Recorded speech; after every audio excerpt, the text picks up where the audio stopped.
এছাম মানুহে অসমীয়া জাতিটোৰ প্ৰতি এটা ভয়াৱহ অৱস্থাৰ সৃষ্টি কৰিছে।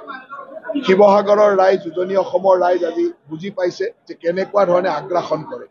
কাৰণ আমি নামনি অসমত তেনেকুৱা আগ্ৰাসন হৈ আমি নোহোৱা হৈ গ'লো। এতিয়া আমি বুজিলেও আমি তাক সমাধানৰ সূত্ৰ বিচাৰি পোৱা নাই। কিন্তু উজনি অসমৰ ৰাইজ যদি আজিয়ে জাগে, হয়তো এই সমাধানৰ সূত্ৰটো ক'ৰবাত ওলাব।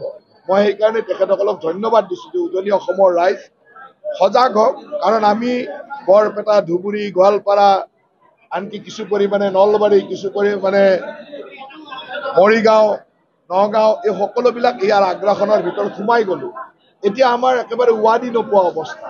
সেই ঘটনাবিলাক যাতে শিৱসাগৰত নহয়, ডিব্ৰুগড়ত নহয়, যোৰহাটত নহয়, তাৰ কাৰণে সেই অঞ্চলৰ ৰাইজ জাগ্ৰত হ'ব লাগিব। আমি চৰকাৰখন ৰাইজৰ লগত আছোঁ। আমি কোনো বাহিৰৰ পৰা অহা অনুপ্ৰৱেশকাৰীক